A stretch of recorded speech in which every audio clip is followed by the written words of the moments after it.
Today, we're going to be talking about how our environment, like the space that you're in, the space that I'm in right now, can actually improve our physical and our mental health. Specifically, the spaces that we inhabit on a regular basis, like our home, our work, where we play. These things can dramatically impact our physical, mental, and emotional well-being. The thing that acts as a connector between our mental health and our physical health is the spaces that we inhabit.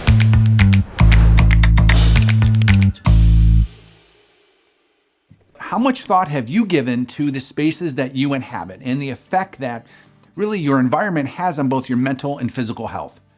There's actually a new fascinating field of science called epigenetics. So epigenetics is showing us just how much our environment and lifestyle choices can actually mess with, well, our genes. Not really the DNA itself, but how our bodies react to that DNA. And in fact, there's a really interesting historical event that demonstrates the power of epigenetics. It's called the Dutch Hunger Winter. So during World War II, the Nazis blocked food supplies to the Western Netherlands. And this caused a huge famine that lasted from November of 1944 to the spring of 1945. And this was like a really tragic time. Over 20,000 people died from starvation. But it does get interesting when we look at how the offspring, the generations in the future responded to this. So this is what epigenetics covers. And so researchers looked at the children who were conceived during this famine. They found that these individuals, who are now in their 70s, have much higher rates of obesity, diabetes, and schizophrenia compared to their siblings who were conceived before or after the famine. But it doesn't stop there. These same researchers also looked at the children of the famine survivors, so the grandchildren of the women who were pregnant during the hunger winter. And they found that even this second generation had higher rates of obesity and many other health issues. So we might ask, what's going on here? Well, it seems that this extreme hunger experienced by these pregnant women caused epigenetic changes that affected the health of their children and even their grandchildren. And the lack of nutrition essentially flipped certain genetic switches that made their offspring more prone to storing fat and developing certain diseases, even though they themselves had never experienced the famine. This is a powerful example of how our environment, especially during critical development periods like pregnancy, can have a profound impact on our health and the health of future generations. It shows that we're not just products of our genes, but also of our experiences and even the experiences of our ancestors. So if you're living a healthy life, not only could you be dodging some health bullets yourself, you might also be giving your kids and even grandkids a better shot at long-term health. And that's why optimizing our environments isn't just good for us like right now, it's a gift to future generations too. So making sure that we eat right, that we dodge toxins, that we manage stress isn't just self-care. It's kind of like family care that spans across multiple generations. Our spaces really matter. Winston Churchill once said, "We shape our buildings, and then afterwards, our buildings shape us." And that's what this module, which we're calling Flow, is all about. We shape our spaces, and our spaces are also going to shape us. So we're going to talk about how to optimize our environments. Flow stands for focus, limit, organize, and wonder. So these are the 4 key elements that we're going to be focusing on when it comes to optimizing our environment for inspiration, for productivity, and joy. So first up is F for focused. So when we're optimizing a space, whether it's our home office or a gym in the garage, or really anything in between, we want to make sure that we set it up in a way that it supports the activities that we're going to be doing there. So I love this saying, whatever you're doing, make sure you're doing. This is another one of those life lessons I give my boys. So let me say that again because I hope you caught it. Whatever you're doing, make sure you're doing. If you're playing with your kids, then play with your kids. If you're having dinner with your spouse or your wife or husband or friends, then have dinner with them. Make sure your mind is there. Make sure it's in the moment. Most people think just because they're at work that they're working. That's not true. Some of us take our vacations 15 minutes at a time when we're constantly checking social media or emails throughout the entire day.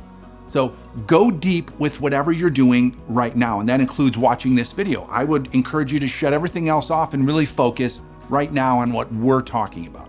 I think a lot of us think that multitasking is actually a skill, a strength.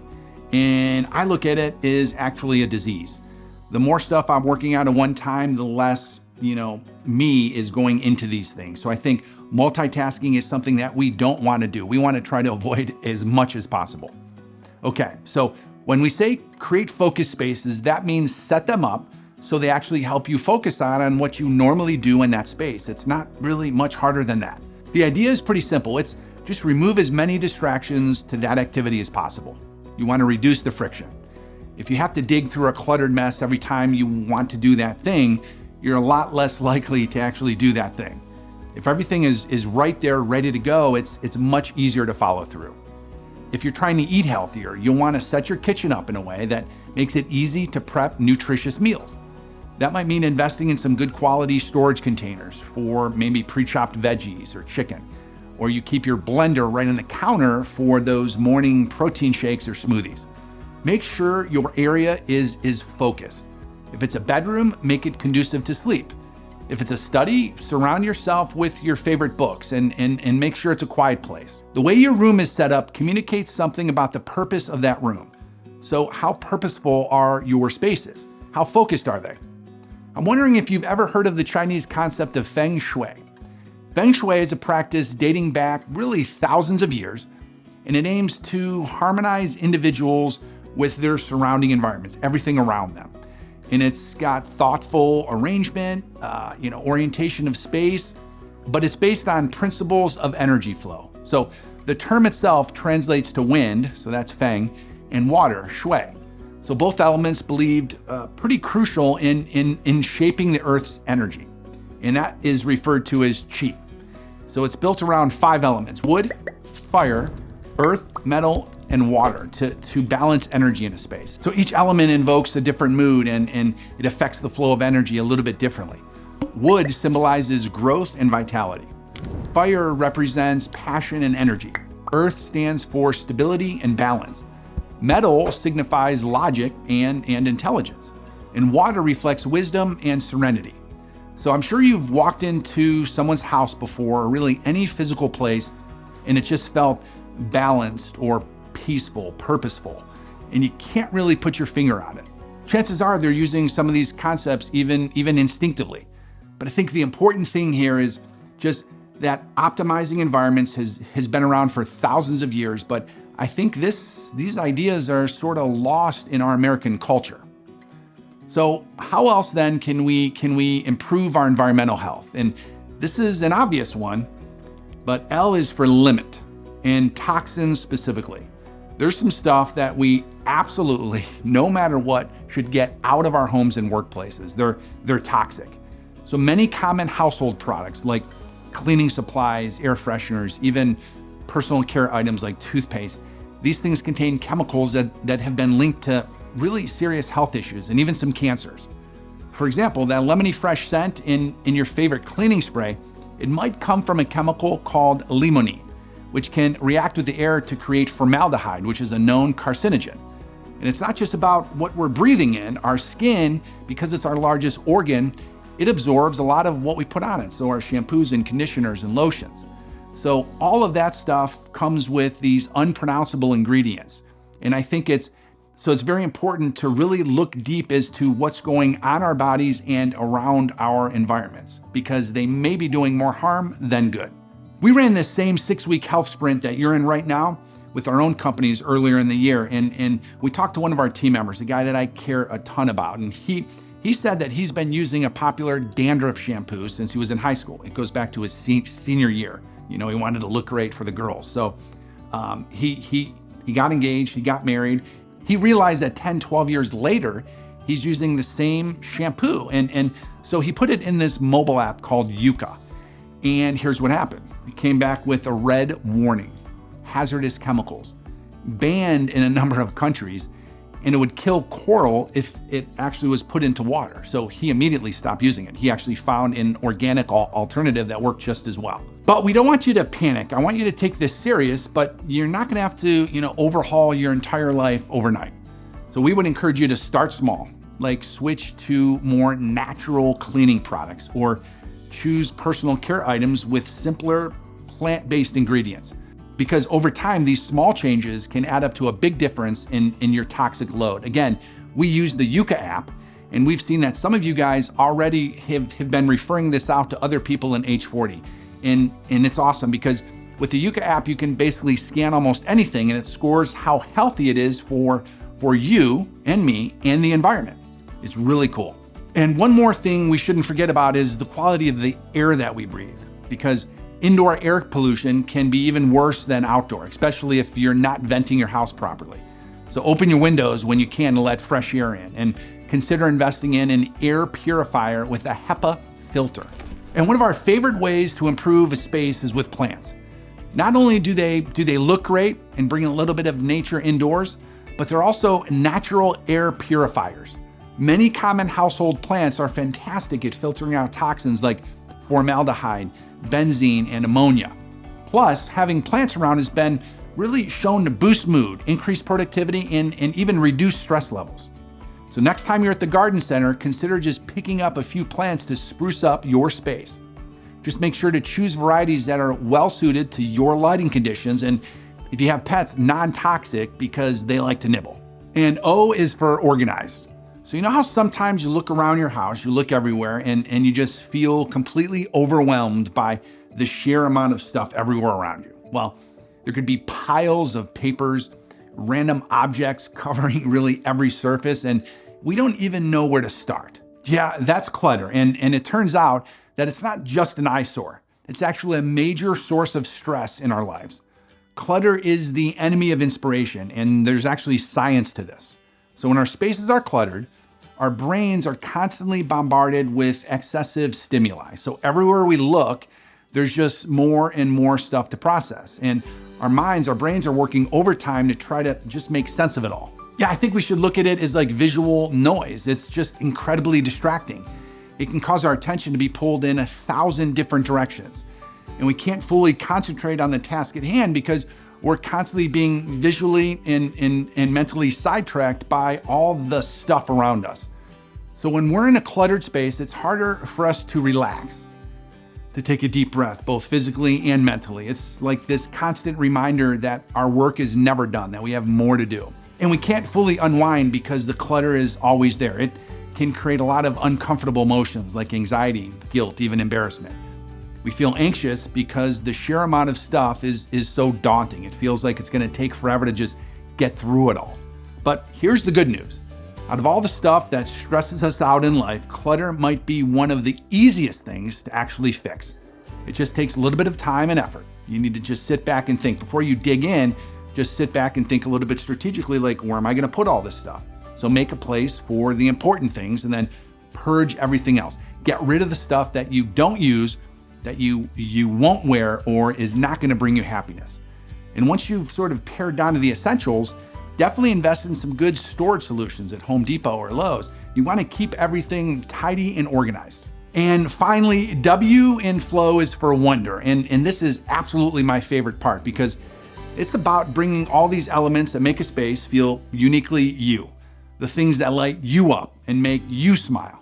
So I've got a great story for this. About 10 years ago, Kelly and I started to build our house, a house that we've built on the farm, and we knew we'd probably live in for a super long time, maybe forever. There's a super cool website out there called Houzz, so Houzz, and they let you create idea books. So she had an account and I had an account, and you'd literally go in there and you could just sort of dream. You'd look at pictures of inspiring kitchens or bathrooms. I love to look at the outdoor pools and patio areas, like the parts of the house where you know you're gonna be hanging out with friends. You could see yourself relaxing and unwinding. So we took a few months, but we both started to add all of these ideas to our idea books. She liked the New England sort of coastal, nautical home exterior, and I liked the more like Colorado sort of mountain type home. But surprisingly, our tastes inside the house were pretty identical. Mine might have been a little bit more rugged, but when we came together just a few months in, we started to show each other sort of what we liked, what we really liked, and what we loved. And there was this one common denominator with a single architect that had designed multiple houses on her list and mine. So we called this guy up. He just happened to live in Ann Arbor, Michigan, a few hours away. And he was a little bit expensive, but we figured if he could design something that looked really inspiring to us, then it would be worth the money. So he drives down to Ohio, and we met with him for almost 2 hours in the office. We were really just going back and forth, showing him pictures, just talking about ideas that we liked and loved and what we wanted to make sure would be in our house. And then he wanted to see the space. He wanted really to see the areas on the farm that we could potentially build our home. And there were a few of them, but we took him to the first one and drove up on the gator. He and his wife hopped off, Kelly and I hop off, and I started to talk to him as he was sort of like looking out, staring out into the orchard. And he literally shh me. He didn't even turn around. He literally just turned his finger around and put up the stop sign. His wife said, wait, just give him a second. Give him a few minutes. He needs to be one with the land. So we shut up. And he literally sat there for probably 10 minutes or more. It was like completely quiet. I didn't really even want to whisper to Kelly. But then he turns around and he's like, I see it. I've got it. I'll send it to you within 2 weeks. This guy then sent us this architectural rendering of the house that we now live in, that I'm actually recording this video in. And it was perfect. It was incredible. And it's exactly what we're talking about here. We're talking about making your spaces have this sense of wonder, making them inspiring. Not just what's acceptable, but rather what is exceptional. What would an exceptional space look like to you? And I'm not saying that you've got to go out and build a brand new house, but I'm saying you could absolutely start with one room in your house and make that space exceptional. Make it have this sense of wonder. Make it incredible. Maybe it's a gallery wall of your favorite like travel photos, or it's, your office where you put books and mementos. Maybe it's background music or a water fountain. Maybe you surround yourself with motivational quotes that inspire you or art that speaks to you. And one thing I don't want you to forget about is the lighting. Good lighting can completely transform the feel of a space. So I think you should aim for a mix of different lighting sources, like natural light from windows is amazing, soft table lamps, or even some string lights or LEDs for ambiance. The key here is to create a warm, inviting atmosphere that makes you feel good when you're in the space, that you're gonna actually enjoy living in. And the big key is to choose items that have meaning and bring you joy. This isn't really about impressing anyone else or following some sort of prescribed design formula. It's really about creating a space that feels like a true reflection of who you are and what you love. It's really just for you. So when you walk into a room and you feel that sense of, I'm home, that's when you know you've nailed it. So I think it's obvious that this is great for our emotional health, but why does this matter for, let's say, our overall health? Well, like we mentioned before, we think that environments are this connective tissue, kind of like the bridge between our inner world and our outer world. They have really the power to shape our thoughts, our emotions, and even our physical well-being. I think if you look at it this way, like if you hate the way your kitchen looks and feels, you're probably not going to be super motivated to spend time there cooking healthy meals. But if your kitchen's a place that inspires you, if it has beautiful cookbooks on display and fresh herbs growing on the windowsill, suddenly that whole process feels a lot more inviting. And the same goes for our mental health. If we're constantly feeling stress and overwhelmed by our surroundings, it's gonna take a toll on our emotional well-being, either instantly or over time. And here's a big idea for you. They say the secret to contentment is to want what you already have. Because if you want what you already have, then you have what you want, right? This is exactly true with our spaces. If what we're trying to do here is build a life that we love, just think about it from that angle. Like, the more you love where you are, the more of your life you're actually going to love. So here's my challenge to you this week. Just pick one space in your life that you spend a lot of time in and give it a flow makeover. It could be your bedroom, your home office, your kitchen, whatever feels most impactful for you. So start by decluttering and getting rid of anything that doesn't serve a purpose or bring you joy. Then focus on optimizing the space for its intended function. Then you're gonna think about any potential toxins in the space. Could you swap out some cleaning supplies for a natural alternative? Or maybe you invest in an air purifier and some houseplants to sort of keep the air in that space fresh and clean. Then get to organizing. Invest in some storage solutions that are gonna help you keep the space tidy and clutter-free. The goal is to create this sense of calm and spaciousness. And then you're going to bring in these personal touches that really make the space feel uniquely yours. So you're going to choose art or photos or objects or all three that inspire you and bring you joy.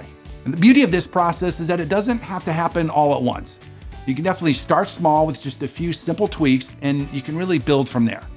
It's about taking one small step at a time towards crafting a life and a home that you actually love being in. And when you take action on this, definitely let us know in the comments below sort of how that space is making either a small or a big impact on the way you think about the world.